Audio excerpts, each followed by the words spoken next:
Higher education, basic education, and trade. And also thank you for joining us today in this final government press conference of the year. As we reflect on the months behind us, we do so with a deep sense of responsibility as a government. But this responsibility is towards our people that we serve, but also with a deep sense of renewed commitment to the values that guide our nation forward. As a government, we take transparency and accountability very seriously. That is why today we have about 6 or 7 ministers coming to attend this press conference to interface with the public through the media. So you can hold us accountable, ask relevant questions, and we can give answers to those questions. This is what we mean, what we mean when we say accountability and transparency. And thank you, the ministers, for taking time off a busy schedule to come here today. Now, under the leadership of His Excellency, President Adama Barrow, this year has marked continued progress in strengthening our democracy. And I think everybody can agree with us on that. Our institutions have grown more resilient, civic freedoms have been upheld, and the space for dialogue, accountability, and participation has been preserved. These are not just abstract ideals. They are the foundation of a nation where every citizen's voice matters and where leadership is exercised in trust on behalf of the people. We have also continued to consolidate peace and stability in this country over the past year.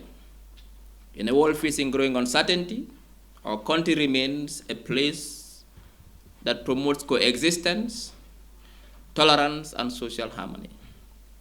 This peace has not been taken for granted.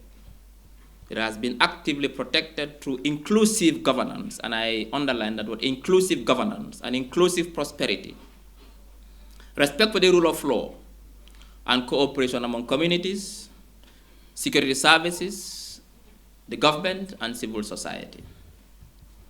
In the area of infrastructure, the government has made steady investments to support long-term development goals, from roads and transport networks to energy, education, both basic and higher education, healthcare.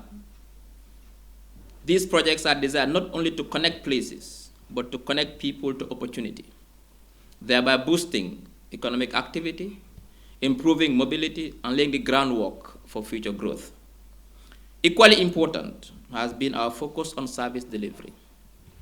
Across key sectors, efforts have continued to improve access, efficiency, and the quality of public services.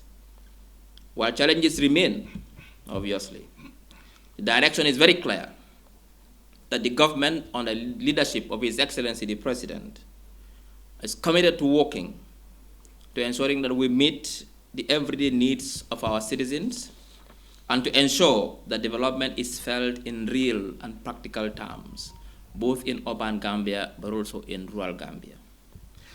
Now, as we conclude this year, we acknowledge the hard work of public servants across all sectors, partners and citizens whose contributions make progress possible. We also recognize that nation building is an ongoing journey, one that requires honesty about our challenges and determination to do better.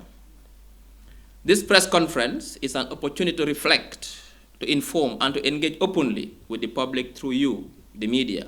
You've been a very critical and important partner over the past year. I think the relationship between the government and the media has never been better. 2025 is the peak of the relationship in a very positive way. So we remain committed to transparency and democratic governance, and to building a peaceful and prosperous future for all citizens. The President's vision is to ensure that every Gambian lives a dignified life. That is why we are making all these investments across all the sectors, both capital investments in infrastructure, but also investments in social services, women empowerment projects, youth empowerment projects, and so on and so forth. No intention to deprive any Gambian of the franchise to vote. And if we had it, if the laws were possible, we would have done that. Now, we came to realize that you made comparison to Guinea-Conakry. Remember that most of the French-speaking countries don't have an independent electoral commission, and their elections are organized by the state through their ministries of interior. That makes it easy for them to use the existing embassies. But also the type of voting we have, they don't have the marble and the drum and the sieve. Like they have a paper balloting, which is also easier. So logistically, it's a challenge. But the laws itself, in terms of demarcation, the constitution is very clear that you must vote in a constituency where you are registered. And the diaspora is not demarcated. I think this calls for I don't see blame game taking us forward. What I see is a reflection of what do we need to do as a country, all the stakeholders, civil society, government, the Electoral Independent Committee, to sit together to see what do we need to do based on the framework of the law to make it happen. That is, demarcation has to be done. We have to change existing laws. The legal framework has to be right. Logistics has to be right for us to make it happen. Government has no intention to stop diaspora from voting. They're an integral part of our country. They contribute a lot to our GDP, and we want them to vote. But the laws has to be right. Logistics has to be right. And I think it's time for us to have that debate, that even countries that have implemented it, even they've passed the law for diaspora to vote, it took them sometimes 6 years for implementation. And I think the conversion has to start now, all together, all of us, to make it happen. But one thing I can assure the public is government is committed to expanding the franchise to every Gambian, no matter where you live. That is the one. Now, the second thing on the ferry, when it comes to ferries, you don't just go to the counter and plug ferries and come and make it run. They have to build it. They design and build it. And these timelines are subject to change, of course, which is beyond our control. And like you rightly said, it is Diamond Ship which is building it. There could be a delay in their timeline of delivery timeline. What is important is that a new ferry has been procured, and it will be here it's almost done. I am aware that a team currently from the Gambia Post Authority is traveling to Holland, maybe this month or next month, to do the final inspection, and very soon the ferry will be delivered. But even if you order a car from Daimler-Benz today and they tell you deliver in December, supply chain bottlenecks can have 1 or 2 more 2 months delays. That's not an issue. It's quite normal for that to happen. I'm not sure whether Minister of Trade want to add something to that, if you know anything about that. Yeah, but one thing what is clear is that the ferry is almost done. We've seen pictures of the complete version of it, and very soon it will be delivered. Yes, there could be delays in terms of delivery timelines, but these are quite normal when you order ferries. These are beyond our control. I have a clarification. Just on the second one is fine. Thank you for that answer. Appreciate it. But the first one, those in the diaspora who look and say that National Assembly members aligned to the NPP government voted out those laws, which should have been in the new Elections Act, which has just been passed. Diaspora was there. I don't know if you were following the debate. It's unfortunate the Justice Minister isn't here. But the diaspora clause was removed by members aligned to the NPP and the government of this system. Well, I cannot speak on who voted and who did not vote. I'm not aware of the voting patterns in the National Assembly, that I don't have the details. What I can tell you is that if that is the case, it's for them to answer that question. What is important is you cannot bring a law which is not in line with the Constitution. If the Constitution is saying that for diaspora to vote, this should be in place, and it's not in place, I think it is perfectly right for them to vote for that. But like I said, the blame game will not take us ahead. What is important now is for us to sit together as a country. We want diaspora to vote. They want to vote. That is our commitment, like I said, as a government. We don't have any inhibition whatsoever for diaspora not to vote. We want them to vote. Now, what do we do to sit together and make it happen? That is what the debate should be about now. But if you want to do blame game, who voted, who did not vote, it will not take us anywhere. For the fact that what those who voted it down, explanations were that at the time, at the material time, this was not provided for under the Constitution. To the extent that it's not provided in the Constitution and then you provide for this, then it's inconsistent with the Constitution. So how do you reconcile that? Second, at least flip it that way. The draft constitution 2024 also came with diaspora voting provisions. But then the opposite camp also voted it down. So I think the blame game wouldn't help, but the sincerity and commitment to make sure we have a constitution that allows for diaspora voting, which both sides seems to agree that it should happen. Thank you. Committed to the protection measure adopted to support our upcoming cement factories, and to an extent that that is the policy direction. I don't envisage any immediately removal of permanent tariff on cement. Not removal, but it's a reduction. At the moment, what we have is temporal reduction of the excise duty on cement from $180 to $30, and it will remain so until further direction, further guidance, or further directive. With respect to the migrants, 33 out of 39 absconded to Spain. Yes, this is true. It's a statement of fact. They left without any explanation. We are doing an assessment to find out exactly why that is the case, whether it relates to non-compliance with the labor rights as provided for under their labor contracts, or is it likely on condition of work, or whatever they're not happy about. That feedback would have been essential, but we're trying to find out why. Given the fact that the circular migration represents a very good opportunity, a pathway for permanent residency.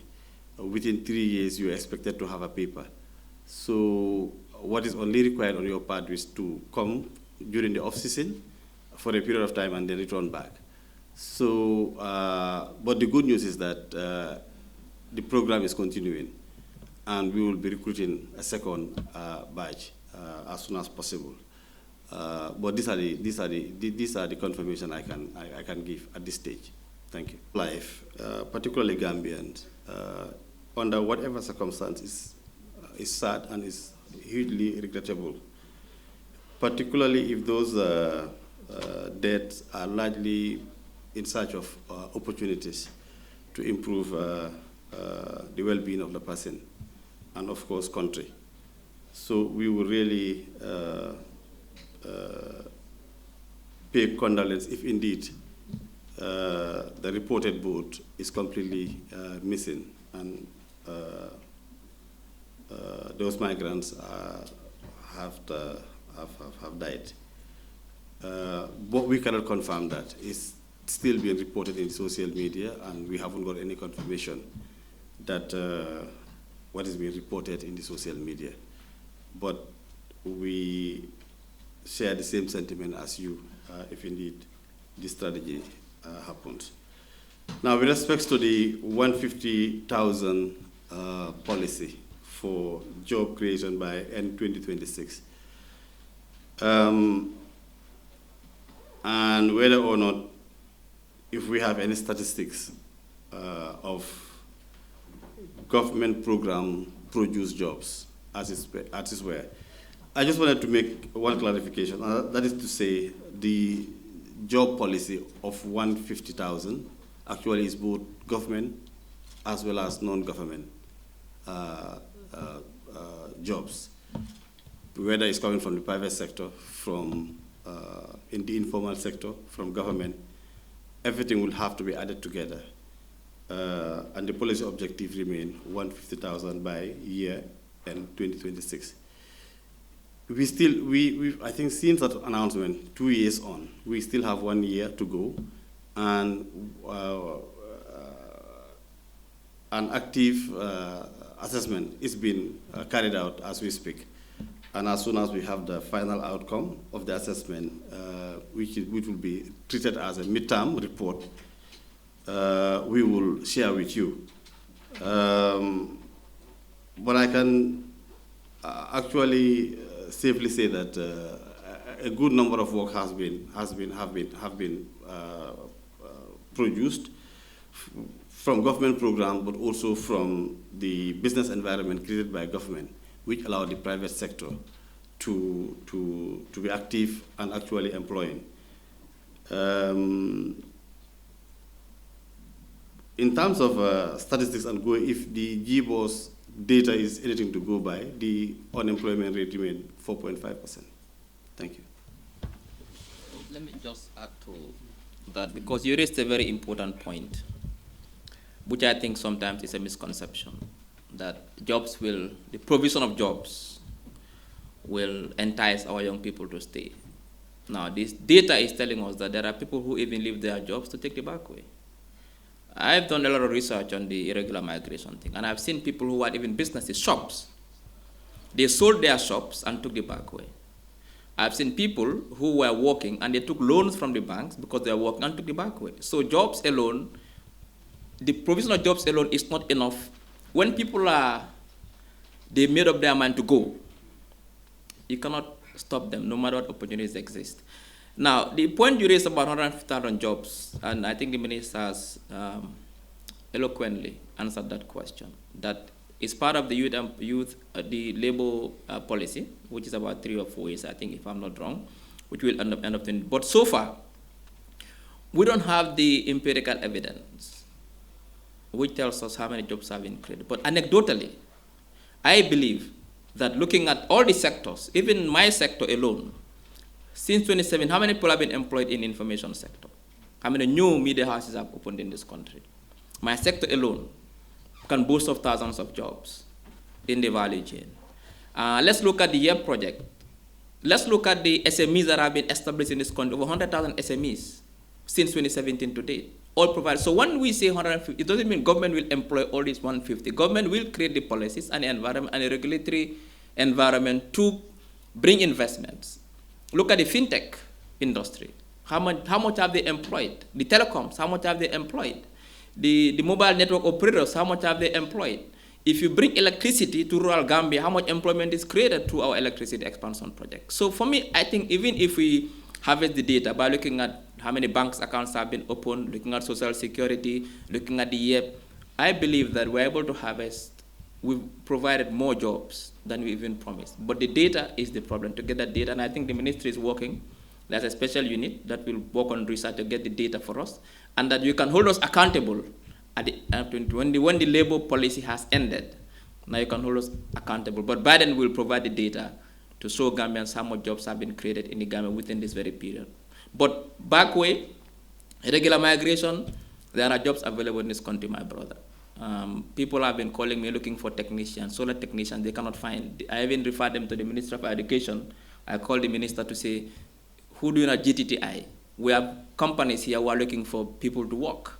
But there's a misalignment of the skills we are learning and what the job market needs, and we need to rectify that. Thank you very much, Honorable Minister, for highlighting 2 important points. Yeah, just to add onto that, GBOS, Gambia Bureau of Statistics, is currently conducting business establishment survey, something like that.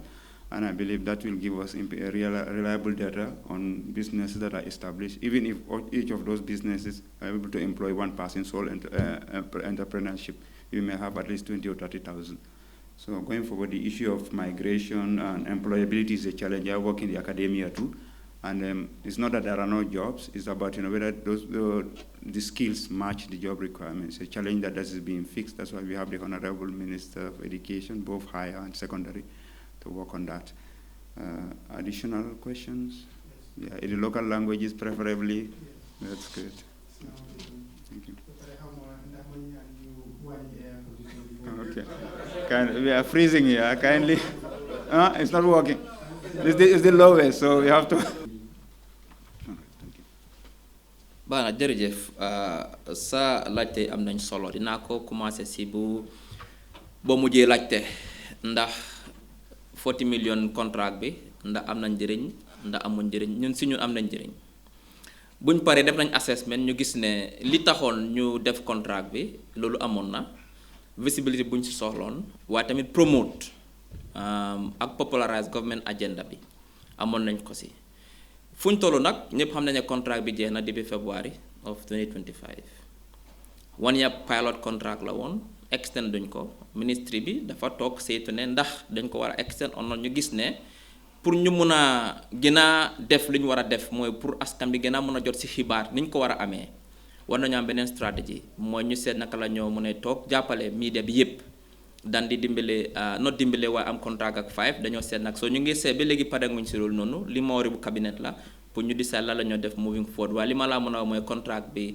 jeex na ñi ñu war a fay ñëpp fay nañ leen dara desut loolu laa lay mën a tontu si boobu noonu si mbiri Bougane nag ñun suñ secteur ma waangum si mbiri moratorium bi amoon na jamono moratorium moo amoon parce que spectrum bi dafa skaasoon moo tax jaam daf daan am ñu gis ne almost 85% of radio stations yëpp Urban Gambia lañ nekkoon beta moratorium amoon bu ma ñëwee ma seetluwaat affaire si ma ne ok comme que Urban Rural Gambia ba léegi am nañ enough spectrum ñu lif moratorium bi but with conditions ñaari condition moo am mooy benn da nga war a serve rural community wala da nga war a capacity to do nationwide buñ ko liftee ba léegi nag ñun duñ dee receive applications for radio pure la di dem ñoom di def di technical evaluation di every eva ñoo ko def ñu pare ñu kontaan d'accord ne kii meet na requirements yi ñu isi ko si man recommendation for approval buñ ko liftee ba léegi nag benn moo ñëwaangum waaye boobu under coverage dañ ne Urban Gambia it means kooku noonu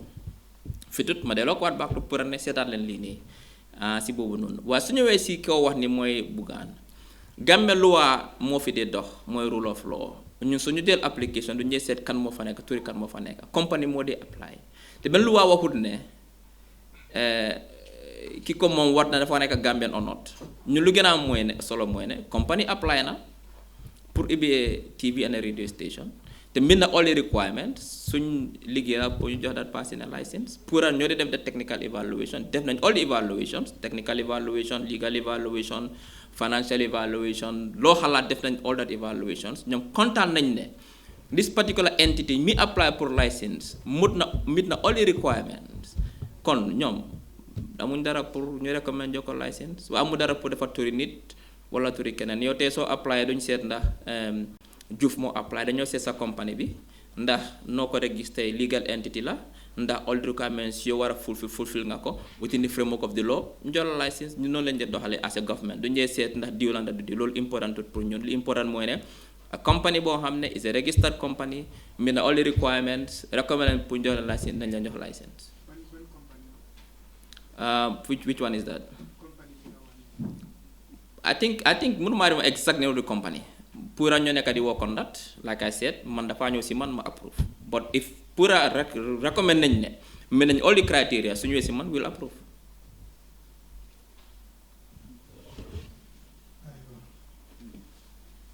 Also be asking tough questions. You cannot just see a social media postings and then conclude that there was corruption. And it's coming from a source who is not an expert, who haven't done any performance assessment, who did not know anything about road, and just make that and then people believe it. Now, the closest one get to relates to the audit findings, where it was indicated that there are unaccounted funds simply because of missing documents. Now, why don't you again ask and check further that whether those documents were later found? Because it relates to an addendum that was not seen. But we were told those addendums were later found. And it's not even showing up in the 2024 audit reports anyway. So that means the matter has been closed. So these are the things that we should be very much alert. Let's ask questions. It's verify, but especially it's also trust the expert. If it's coming from an expert, then maybe we can believe it. But just anybody sending out those stuff, I think need to be further verified and maybe further question be asked. Thank you. let me just add to that. Let me just add to that. The way things work in this country, there are vigorous checks and controls to make sure that the quality of the roads built are top-notch. That is a fact. And I think most of these things are political statements. You build a road and they say, okay, I mean, there are two things. Either they say stop standard or they've taken loans to build roads. What is, we build roads. We brought roads to areas that never had tarmac roads before. In Kabada, we built the Hakalang Road, 84 kilometers. For 60 years, they struggled to build it. Sankande Tankula Road, we built it. For 60 years, they've been struggling to build it. In URR, in CRR, in West Coast region here, we are building roads to connect people, boost trade, promote tourism. Now, but again, the opposition wouldn't want that to happen because they know that that will be mark the end of their political careers, because they will never be voted into office because everybody knows the president's transformative successes. So they'll look for ideas about is either it's not quality. How can a layman, someone who doesn't even understand what roads is substandard? So for me, I didn't want to but like I said, we have 7 to 8 ministers here, and we have Minister of Public Service. I wanted to ask the minister about his reforms in the public service as part of the civil service reforms. I wanted to ask Professor Gomez about his vision for education transformation. Recently, he inaugurated Lot 2 of Rababanta campus, consisting of the School of Agriculture, Law, and the Chancery Building, and also laying the foundation stone for the School of Medicine and Allied Health Sciences. We have the Minister of Basic Education. What is his policy to transform basic education in the country? And now that access is not a problem, we built over 6,000 classrooms and over 100 schools. What about quality? One that had to answer those questions. We have the Minister of Foreign Affairs. For the first time, I think, meeting the press since his appointment. What is his vision for Gambia's foreign policy and diplomacy? These are questions we should talk about. This should be our debate, not people who have no idea about roads saying that these are substandard. Thank you. How many questions you ask? And I forgot. Our Minister of Environment is here. I mean, there has been a lot of talk about waste. Even though it's a job for the councils to do, she's been working hard to do that because the councils have shirked their responsibilities. We have the Minister for Digital Economy. The whole idea of digital economy in the Gambia. What is his vision for that? What is his ministry doing to ensure that we now transition to a more digitally wired society? We have all these ministers here. We told the important question, please ask them those questions. Those very difficult. Don't feel sorry for them. Content progress, Minister of Higher Education movie. Lim gane kadi defi pour gis ne ñu build the right skills ñu ko dem dina ci tontu ci lolu. Prof Gomez, you can get ready. Waye ci mbiri gerte bi na la mëna wax ne fu mu nekk ni GGC on the new name ñu ngi work on ñu gis ne ñu transform the groundnut shells into fuel for a new power plant bo xamne it will add at least 5 megawatts of electricity to NAVEC. Ñu ngi ñu start ci lolu non. That's value addition. But da nga gis ne di $38,000 is per tonne bi duñ dee toog rek government ewu suba rek mu ne $38,000. No, we do consultations with the Gambia Groundnut Farmers Association. We look at the sub-region, lan mooy potential price bi, because remember we have very porous borders as well. Sa price am na noo ko defee rek di nga encourage smuggling in and out of the country. While at the same time we look at the world market price. All these things lañ dee xool ñu come up with the agreement ne lii mooy price boo xam ne is suitable. Farmers yi dinañ si njëriñoo waaye government and decision. Remember ñu ngi spend over $1 billion si groundnut bi nii. Why long-term plan is ñu add value to it in the country. Moo tax président mu ngi promote local industries. Moo tax dafa am special tour bu ñu industrial tour.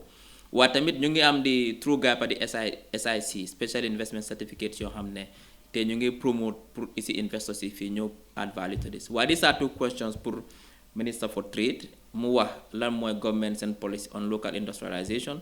What the program na wax about these skills yooyu wax ni xam naa ne moom ñu ngi build so many vocational training centers, both specialized and multipurpose. Moom dina wax si loolu. For now, ñu start ak program. And honorable colleagues, thank you, and the brothers and sisters from the media.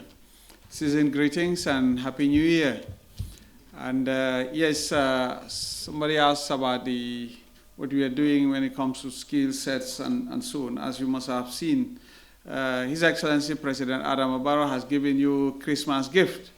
that is the Faraba Banta campus and Lot 2, and also the Lot 3 that was laid, that is School of Medicine and Allied Health Sciences, $37 million, among others. I have been saying when we are ready with Faraba Banta, the Gambia government would have spent over $7 billion on UTG alone. So you now understand where we're heading to. This government is really ready for to change, and that's the key word, transformation, to change what we've been doing. We are not satisfied with people telling ni lañ ko dee defee. Fekkee ni lañ ko doon defee, then Gambia would have gone very far. See? So we cannot do the same thing. So in essence, you've seen the transformation. You see in June, you've seen USET. USET never existed. It means you and I were here in this country. For 60 years after independence, no homegrown engineer. Tell me, which country develops without you producing homegrown engineers? We take loans to build these roads. Who are the engineers doing it? The money comes, it goes out. Technical problem. The solution, a system of containment. Take money, give it to your people, train them, and give it to them. The money stays.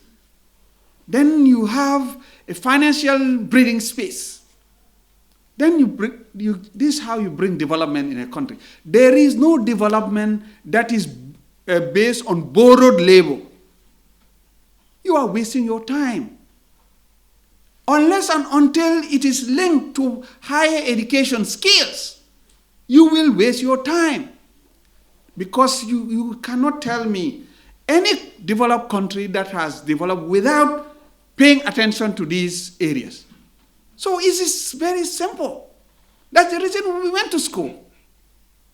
You janga, understand, you apply. Why them school? Gena si talk the whole or def something else. Do musa in the development.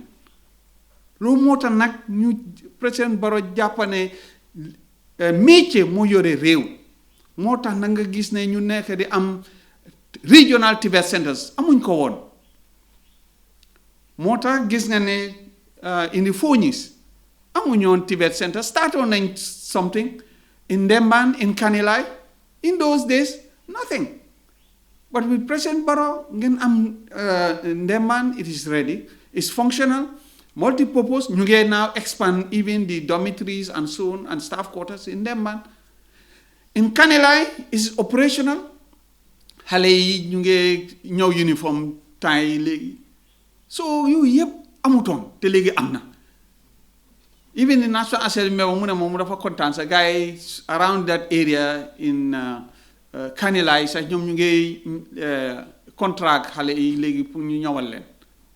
You see, imagine that. So movie in felenele refurbished change nañ ko, am nañ some hotel how to call dormitories in Mansakonko suñ Tibet Center bu fa nekk. In URR in Julangel ñu ngi renovate in the coming months dina pare. Te ñun suñ Tibet Center si dafa am accommodation for the staff and dormitories for students. That's the model. Ba pare nag ñu ngi ñëw indi ay equipment for them. Léegi soo ñëwee CRR, both CRR North and CRR South amuñu woon Tibet Center foofu noonu. And yàgg na ñun juddu ñu nekk di dégga that is the bread basket of this country. For many years, loolu la ñu wax. Anam. So léegi ñu ngi build Tibet Center in Kuntawur. As big as Gambia College. Fresh, everything.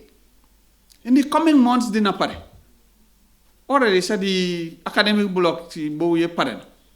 Dafa am dormitories, am staff quarters, am also workshops. We very soon dinañ am the equipment also for that. Multi-purpose. In CRR South, in Pachar, foofu noonu tamit ñu boobu agribusiness, only on agribusiness. gis na mindset bi duñ mun a nekk si réew boo xam ne dañ am River Gambia ñu that area fresh water ñu ne dem nañ school 6 years after independence ñu toog nag diw ne dañoo xaar taw 2 months 3 months maximum. You see, amuñ that patience pour nekk di repeat lu ñoo def noonu. So it is real. The development agenda of this country is real. The marching orders from His Excellency President Adama Barrow is very clear that we must deliver, and to deliver we must. Foofu tamit ñu ngi build a Tibet center. God willing, come before 2026 boobu tam dina pare musutoo na am. Both north and south CRR amusuta am. In the coming months, in Tujareg, dinañ also start the construction for the Tibet Center on fisheries, on aquaculture and fisheries. Musuta am. Even our neighbors within West Africa, am na ñoo xam ne amuñ ko. So loolu ñun ngi am the river, ñu ngi am the Atlantic Ocean. And where are the specialists pour ñu wax ñu lan na nekk si suñu ndox yi naka la ñu mën a fiidee suñ boppa and so we need that diggante while we are building this, the Gambia government using their own funds without support from anybody, we send our people, UTG graduates in biology, in agriculture and also economics to go and read fisheries and aquaculture. ñu ñoo leen nekk di fayal Gambia government ñoo leen nekk di fayal ñeneen ñi sa pare nañ seen masters bi ba pare léegi ñu ngi work for them to go and do some practicals am na ñeneen ñu ngi defaat other programs lii yëpp mu ngi fa for the government. So I know there are other people ñu bëgg a wax but just to summarize ne lii yëpp in addition to the 3 event centers, for the first time the Gambia government teg nañ 400 million for skills and innovation, entrepreneurship and innovation to support the youth. Thank you very much. Huh? Yeah. Honorable Ministers, you are welcome. Now, Mon Lamin, dama bëggoon a dellu si waat rek sama ko mayee si mbiri yoon bi ma la doon demonstratal that sometimes when they make comparison, it's also even doesn't make sense for the fact that it's always very difficult to compare two routes when the geology of the route and what is being built is different. Let me also give you additional information relating to, I asked you about the cost of Battle Harden before the second phase. It's about 71 million for 22 kilometer triple way. Dollars, I mean. 71.5. And that takes you around, it takes you to around $3 million per kilometer. But these roads, for example, mungi am drainage, mungi am flyovers, mungi am street lights. So, su nekkee yoon boo xam ne amut flyovers, amut those essentials, then doo ko mën a compare because the components are different. Secondly, the geology itself, fu ñu ko build, each geology area bu mu nekkee is completely different. For example, Hakalang, to most people, Hakalang was Hakalang simply because xam nga ne foofu noonu sax pour nga am a proper borrowed pit sax was difficulty. Yang doon dem all the way to Badibu to get borrowed pit to go to take to Hakalang. So you can imagine the physical challenge that was presented there. So lola bugona mane harama nyan just to give you further clarification regarding the comparison some of them are trying to make. Thank you, Honorable Minister Sise. Thank you, Honorable Minister of Higher Education, Research and Technology, Professor Pierre Gomez.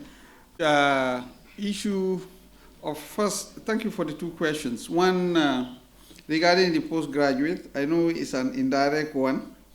I know some of our people around the Greater Banjul area would prefer to be around, not to go to Faraba. But I keep on telling you, Faraba is home. And the move is irreversible.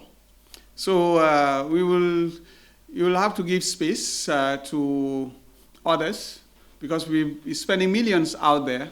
So those buildings that are there here around MDI Road will be handed over to the former MDI, now CSU, Civil Service University. Our strategy is, for them, we are not going to build, we are going to renovate. And to renovate, you must vacate that space and go to the 7 stories that we built for you and the schools that you've done. We decided to take loans and grants and invest. So we will not encourage to be there and here at the same time, and then we have to now build for them.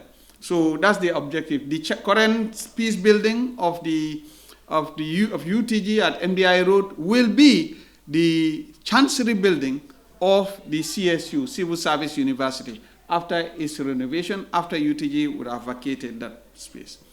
Yeah, the crash is cabinet has approved last time the crash strategy, and we are working with development partners. Part of the centers of excellence, like the Tujareng one, will have a crash. We're also going to have one at UEG, University of Education, the Gambia, formerly Gambia College, and also at UTG.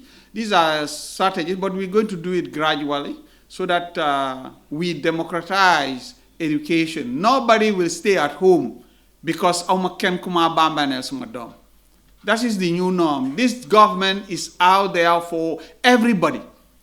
And I younger decided you don't know why everything is done for you to have education. That's the marching order. Very clear, very inclusive for everybody, so that the women folk, they form the majority now, they will now continue to have access to education. Thank Honorable Minister Dr. Sise for making sure that this government has regular interface with the public, and this is what we call for real democracy and also transparency. Thank you for leading, but also thank you to our leadership for providing the platform to make sure that we are able to have an open door policy, whereby we don't want people to depend on rumors. Rumors can agitate, can also even lead to crisis, can also lead to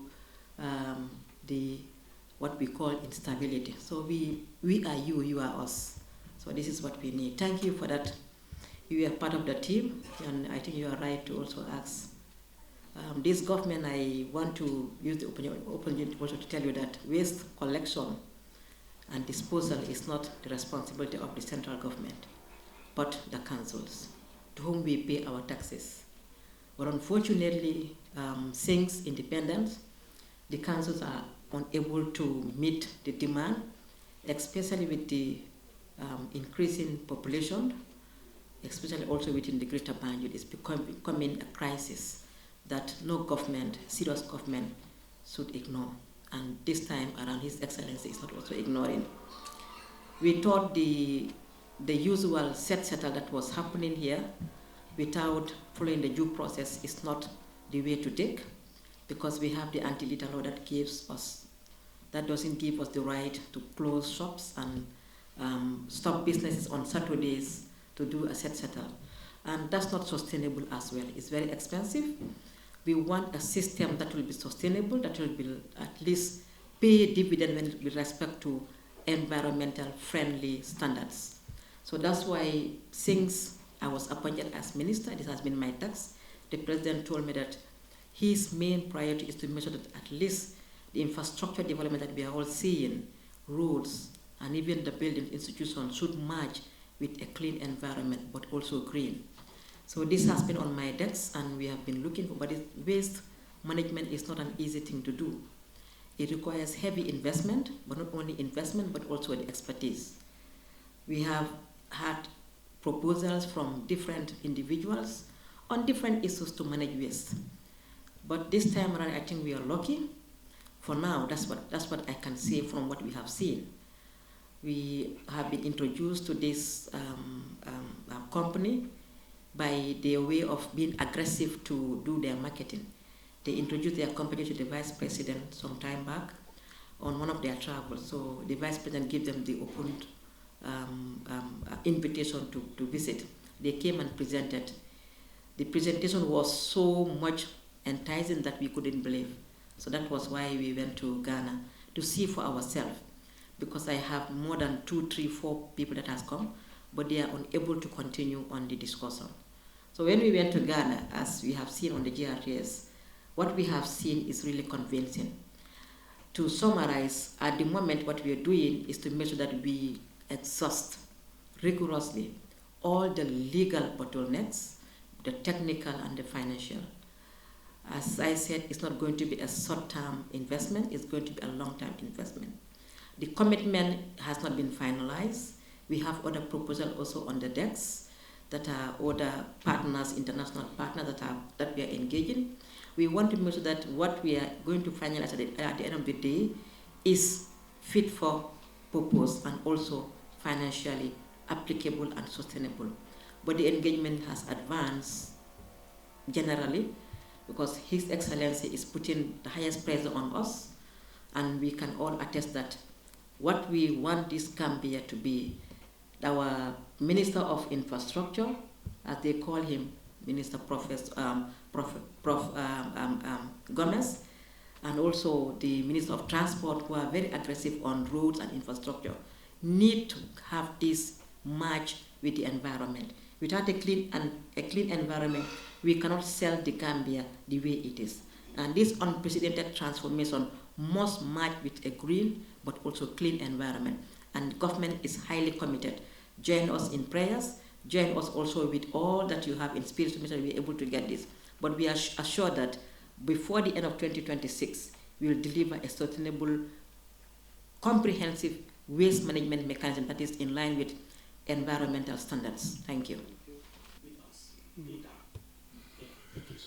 Thank you. I'll just start with the last part of your question. Deeply sorry about the loss of your beloved relatives. I mean, we've also received the news of the migrant boat that has capsized, in the coast of Mauritania, and then according to some reports, about 150 Gambians were on board, that vessel. We are also working with our mission in Nouakchott and also our partners to make sure that at least what is needed in terms of rescue and other support is being offered. We're deeply sorry. We express our condolences in this regard. It's a very trying moment, very sad, to have this number of youths that are embarking in this regular migration, and then having to meet these unfortunate circumstances in the course of their journey. Well, government will continue to take actions on this. Government is ready to make sure that whatever is needed to prevent this kind of illegal journey, working with partners and also our diplomatic representations in the regions, we'll make sure we'll continue to do that. But it's rather unfortunate, to have this kind of, circumstances. With regards to our relationship with the Republic of Turkey, we have a very excellent bilateral relations with Turkey. You've cited some instances where Gambians are being, taken to jail. Well, we are working with our mission. We have not received this kind of reports. Probably you must have received it from your source, according to you. And then the other individual who was traveling to Greece and then happens to get himself injured and was taken to prison instead of, being accorded, the necessary support.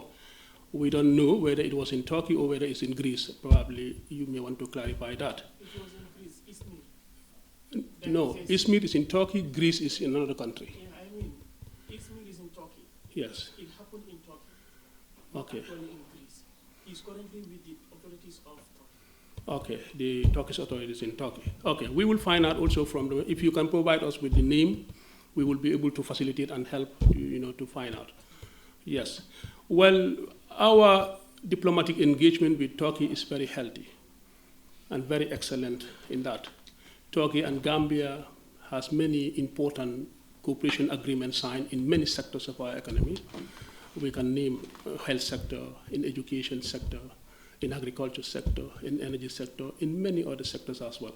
And you have also seen, because of our collaboration and our good engagement with Turkey, you've also seen Turkish investment companies also in the Gambia here doing a very important job. We will continue to engage like we did in Turkey. We also have other arrangement and bilateral engagement with other countries as well. This is the type of foreign policy that Gambia has already showcased, to have a healthy relationship with countries, both bilaterally and multilaterally. So that is going to be our new focus in 2026, to enhance that diplomatic engagement with our partners. Thank you. When it comes to government work and to bring us closer to the people. And I think these interactions are healthy in every democracy, and they bring about the knowledge and understanding amongst us. Honorable ministers here present, thank you also for the participation.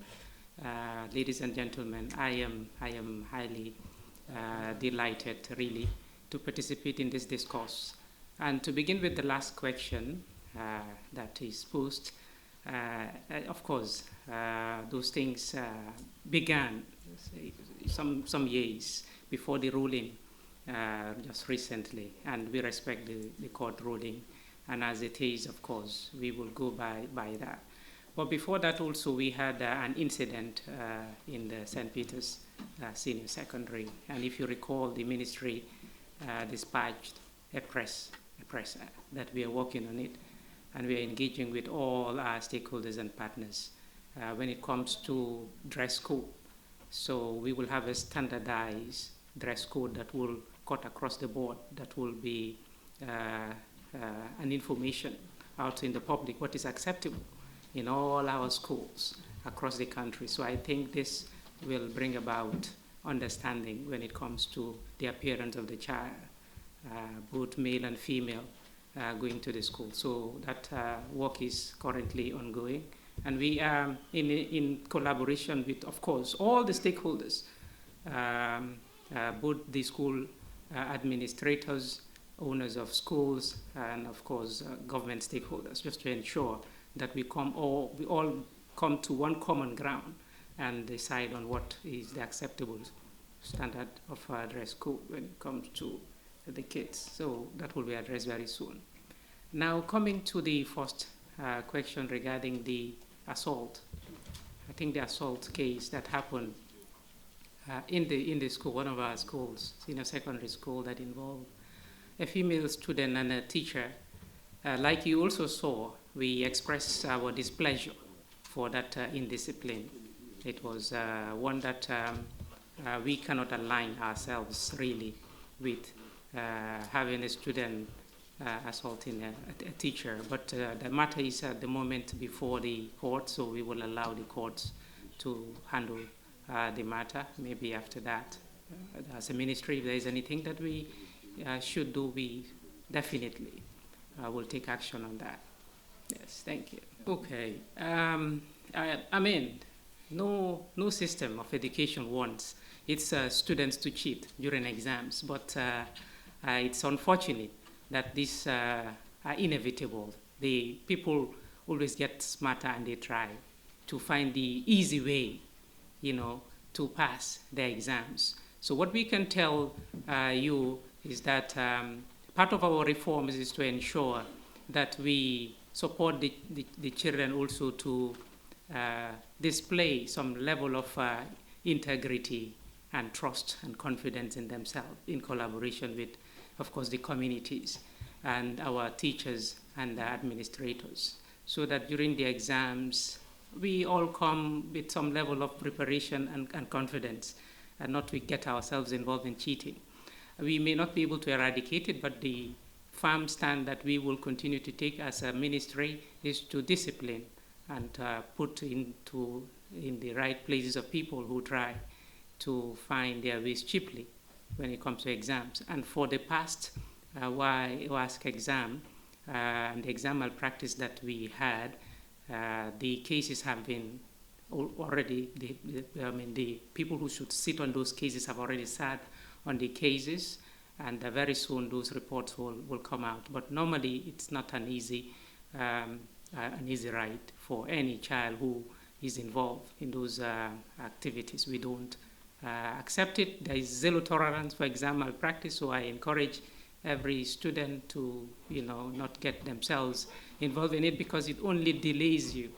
It delays you, and it retards also your progress when it comes to your academic activities.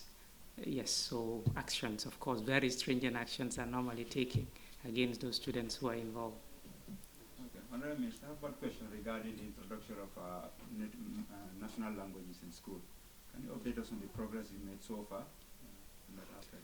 We have made very, very good progress in the actually strengthening our foundational learning. You see, the Ministry of Basic and Secondary Education is the foundation of whatever higher education, research, science, and technology is doing. And that is why we also continue to work and sync our programs so that we can build the foundation that Honorable Professor Gomez needs to help the students to thrive and to complete successfully, to be able to contribute meaningfully to national development.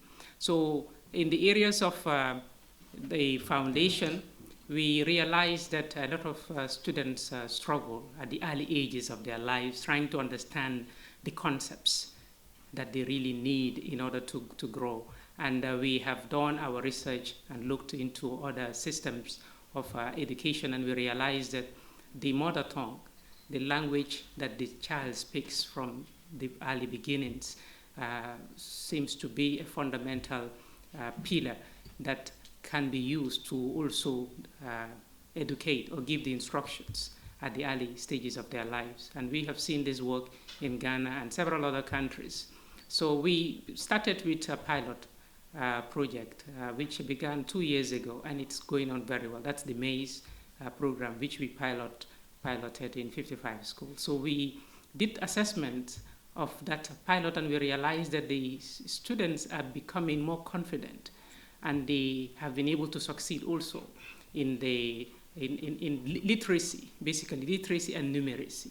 So there is also some other works that we are doing with support from the RISE project. That's the World Bank supported project to scale this up a little bit. So we have also begun to rolled similar initiative in more schools across the country. It will be in a pilot phase for the next 5 years to see how it works. But so far, with what we have seen that students are becoming more confident in terms of their literacy and in their numeracy.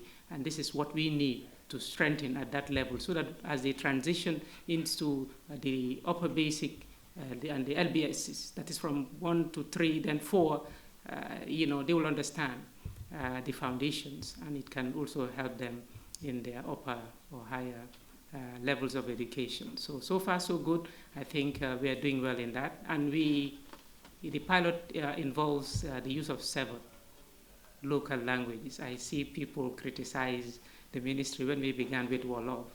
I try to explain to people that I wish we had begun with Sarahule because I'm a Sarahule, but that is not the case.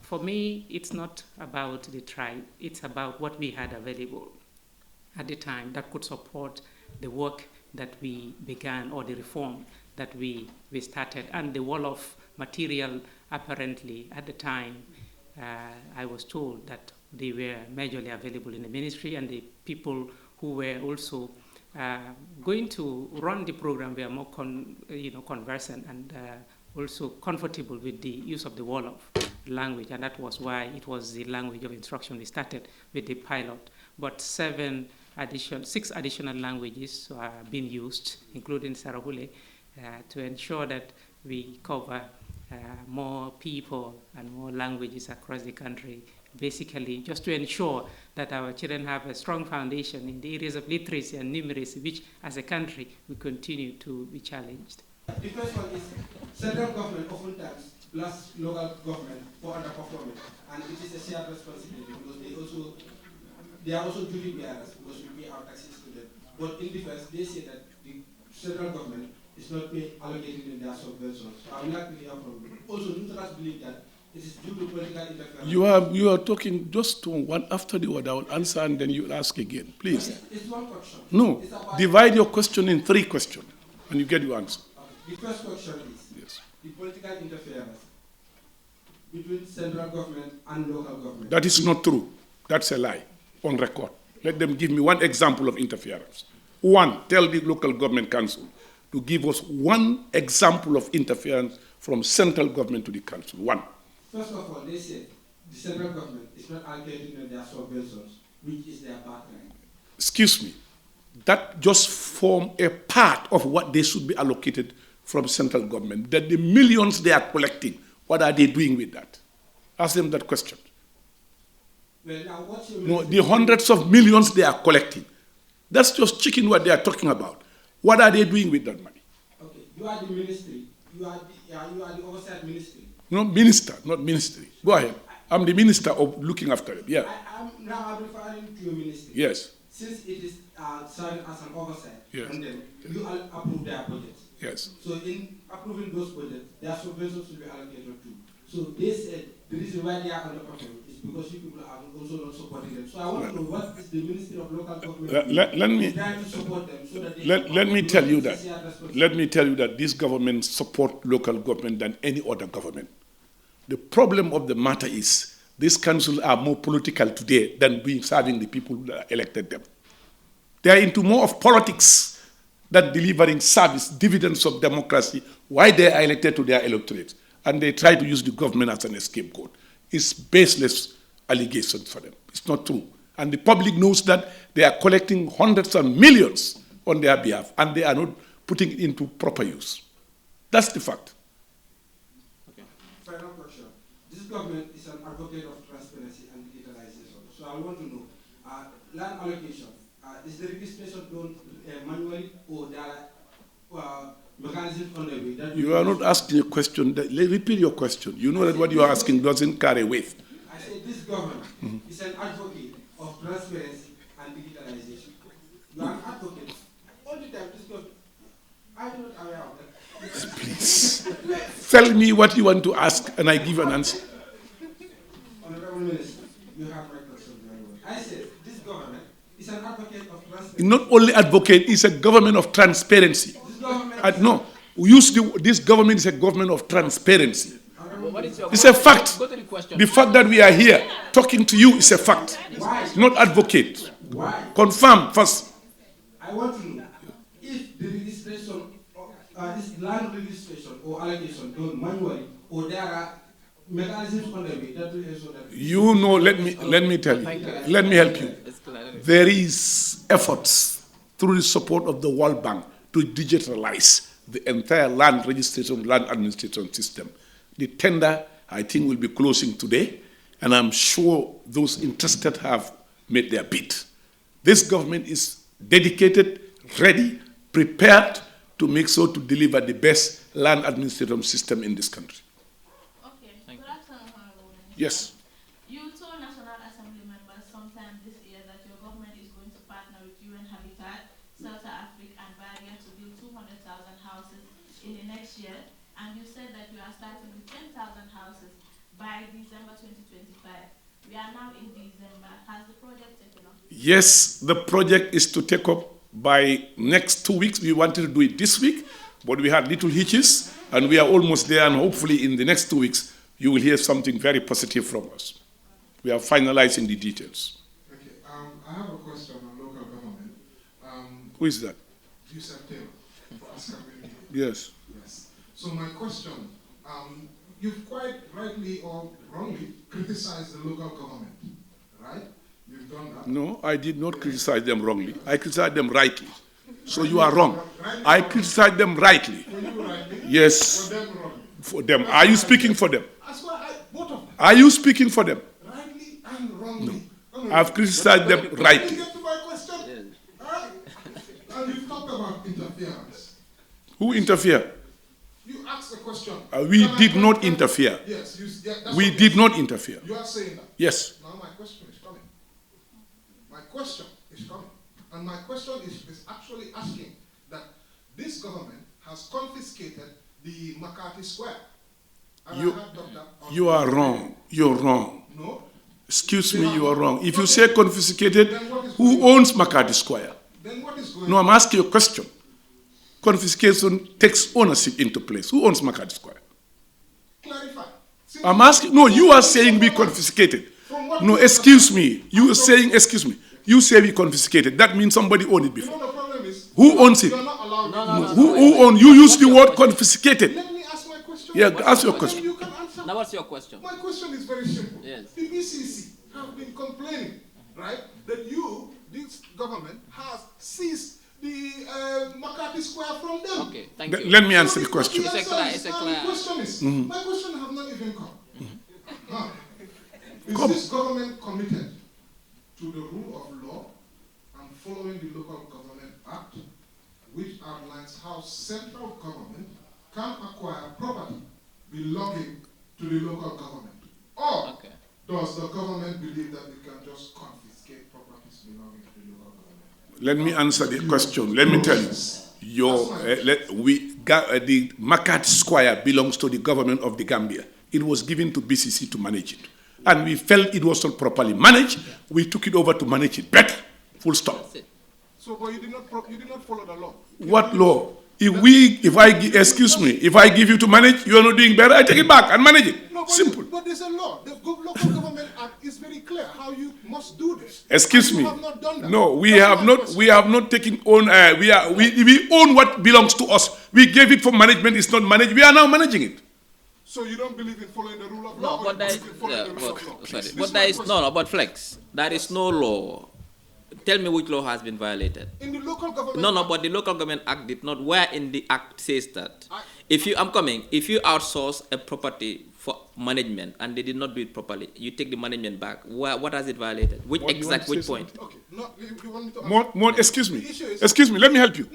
Excuse me. Yeah, I think the chief of staff who was in the center of it. Come and throw light. I invite you. Yes. Excuse me. Whilst he's coming, I've been challenged to make sure that I clarify one law. It's very clear in the Local Government Act. What section of the Act? That's what he's asking you. The specific That's it. Tell him you don't have it. Wait, hold on, let me. Tell him you don't have it. Honorable, allow me. Don't turn this into an issue. Allow him to talk now. Go ahead. It's very clear. In the Local Government Act, it's clear how the government can take assets that belong to the local We didn't take any assets. Yes. And then the local government assets, the things that belong to the local government like parks, we did not take any they assets. are all listed out there in the local government. Okay, let him call. Excuse me. As the government allow him. He was in the center of it. Allow him. He was in the center of it. Please clarify this. Okay. First, let's settle that Makati Square is central government property. There is no title for ownership of BCC. Then, like I said, Ahmad also told you that it was given to BCC to manage. At some point, especially towards the 60th anniversary, the general feeling was that we could do better.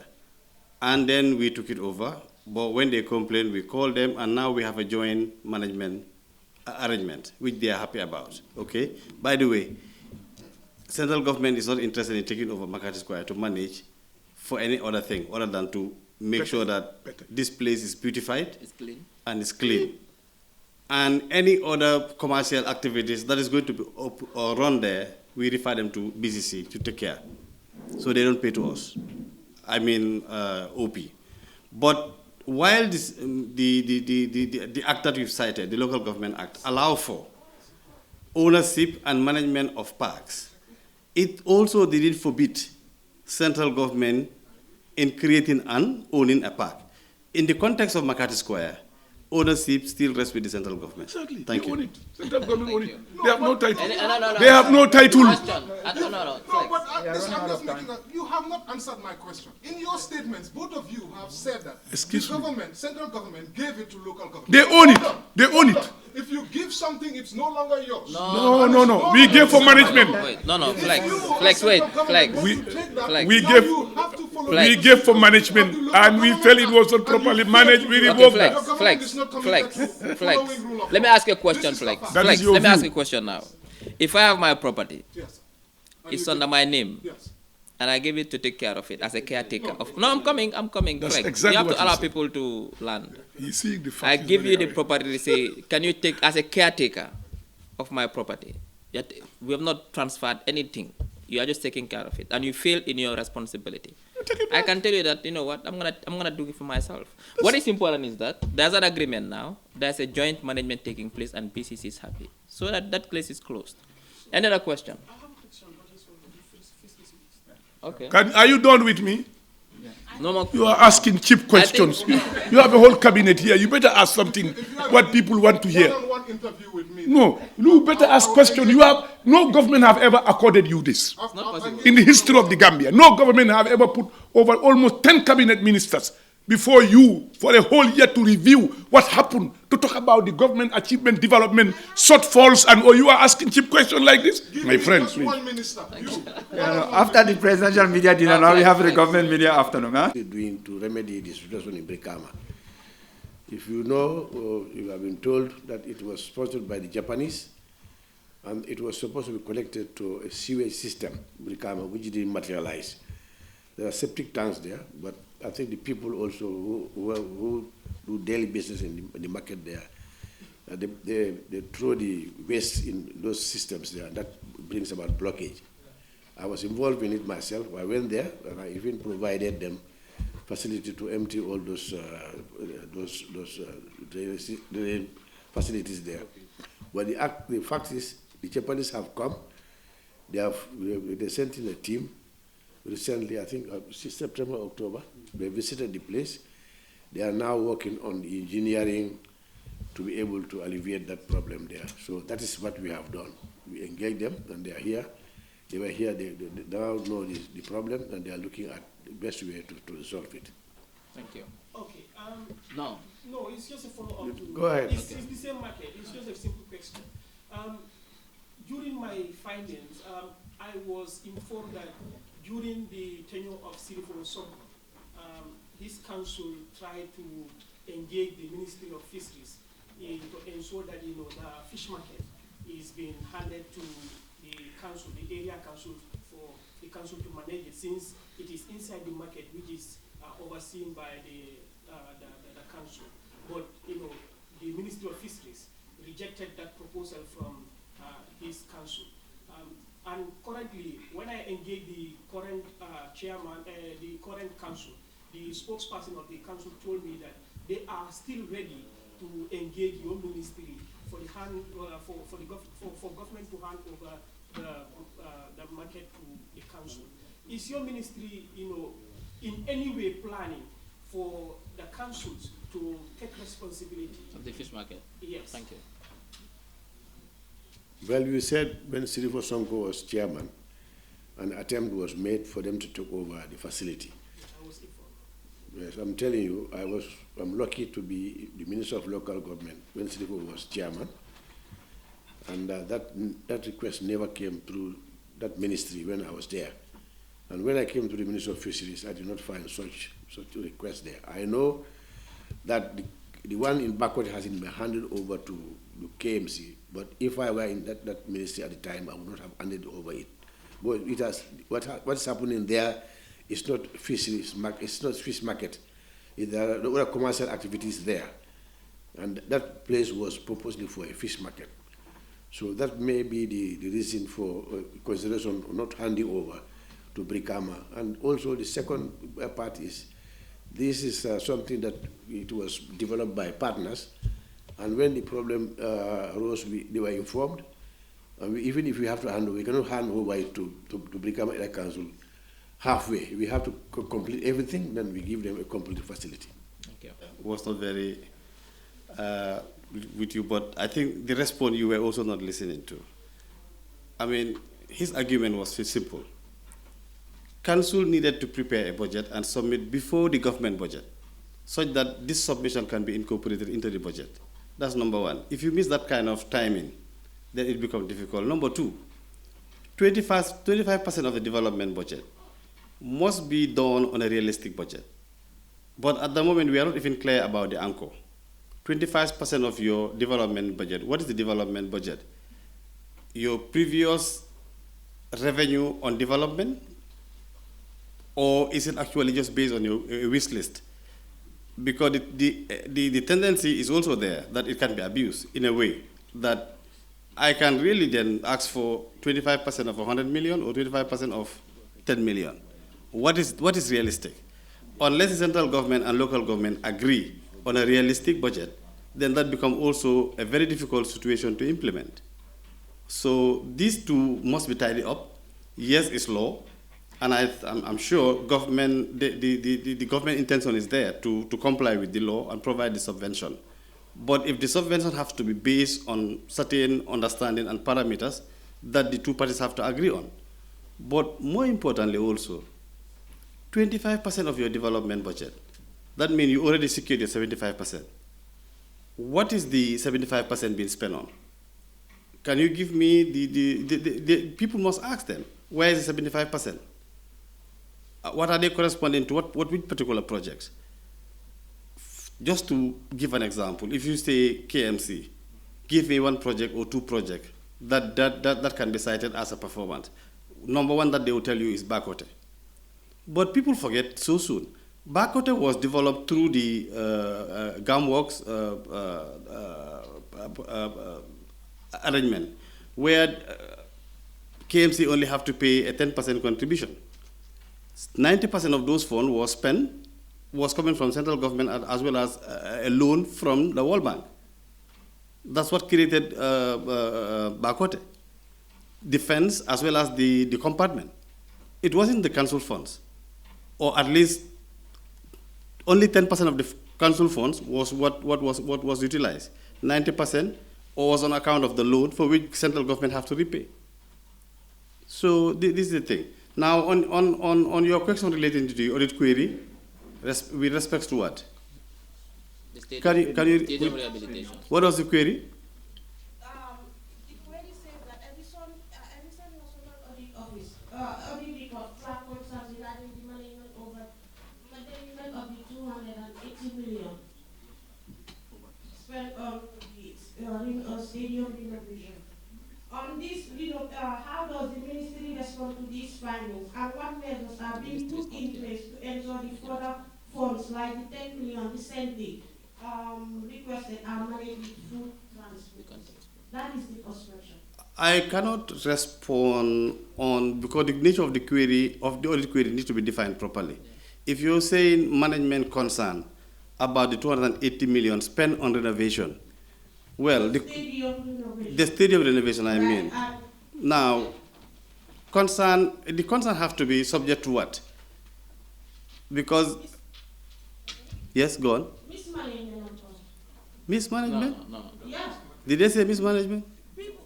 Oh no, did the query say that? Perhaps the query is the amount of money spent on the renovation may be big. But what is big? Because it depends on the scope of work that has been done there.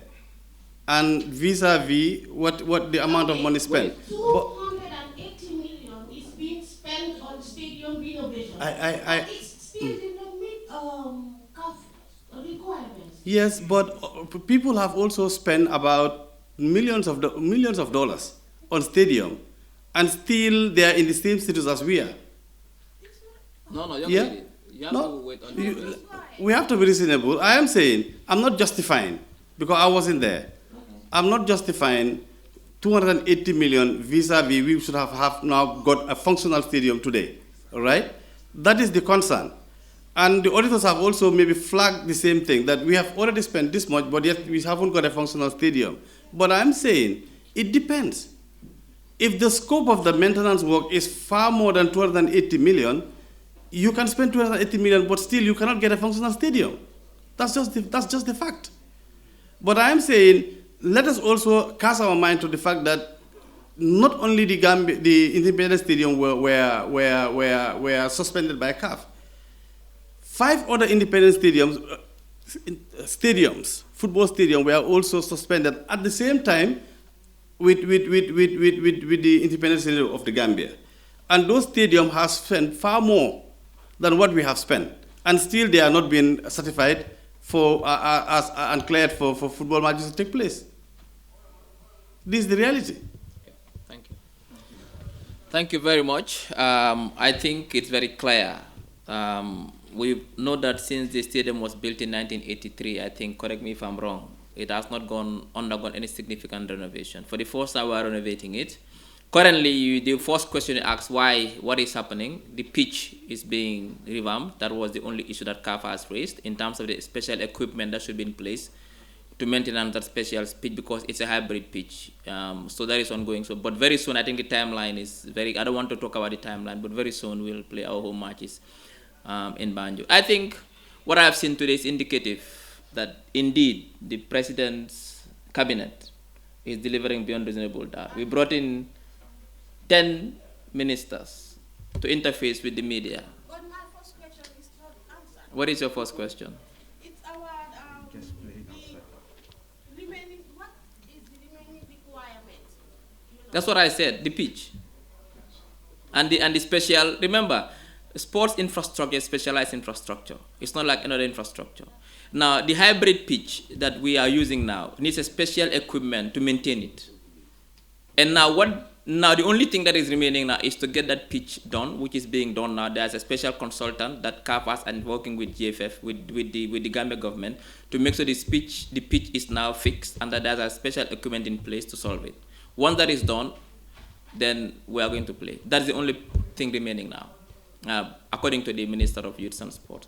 But like I said, we have a Minister for Lands who just launched the first ever land policy, very forward-looking, innovative land policy to transform land management in this country. We've also have the same minister who is about to launch building of affordable homes for Gambians. We also have the Minister for Digital Economy who's transforming that the telecom sector. And recently, I know that Flex has been very eager about the price of data. And the minister has worked hard to make sure that is happening, and Flex is happy with that. The Minister for Environment is here. Gambia has net zero carbon emissions through the policies that is brought. The Minister for Reforms is here, going to offices one at a time. I think the last time it was, which ministry? Was it Defense? When Minister of Defense, he even came to my ministry to see I'm at work at 8 o'clock. As part of his drive to reform the civil service, increase salaries almost 3 times to make sure that people have extra money in their pockets. The Minister for Foreign Affairs, transforming the foreign service, making sure the foreign service is now fit for purpose. Higher education, I don't have to talk about it. That is visible out there, what he's doing. Basic education, the same thing. The new Minister for Trade is also trying to focus on ensuring that the President's vision to focus more on local industrialization is taking place. And the Minister of Fisheries, the amount of water expansion that has taken place this year, and he intends to continue on that drive. Now, we brought in 10 ministers to interface with the public. It means now government is open and transparent. This has never happened, as the minister said, anywhere. Why you bring 10 ministers on a press, even I think it's 11, including myself, on a press conference to say, now come and ask us questions. There was a period when the media was saying ministers are running away from questions. Now we are here. We are running after you now. And we are getting cheap questions. we are running after you now to say, come and ask us. I think this is good. This shows that the government has delivered in 2025. That is why we are here to say, let us talk about what we have done, because we are ready. And we continue, we are committed to continue on the same path for 2026 and even bring more development projects to this country. We thank the media for your support. I thank the ministers for taking time. I know the Minister of Environment is on leave. Imagine, she's on leave. She's not supposed to be here. She came just to interface with the public. Now, the ministers who did not speak today, that is Digital Economy, Public Service, those are the only 2 ministers. It's not that your sectors are not important. It means that there are no complaints from your sector. It means you are performing. It means you are performing. We thank you for that. We thank Prince Sankano for chairing this. My staff from the ministry, starting with Chati, the ICT officer, the information officer, Mata, who's been amazing, and all the GRTS staff who made that video possible, the DPS, the advisor, and the PS from Digital Economy. I thank you all, and all the media houses, and those watching at home. We wish you a Happy New Year. We've set the pace for transformative development, and we intend to continue on that path under the leadership of His Excellency, the President. Thank you. 2026 will be another development year. Thank you. Thank you.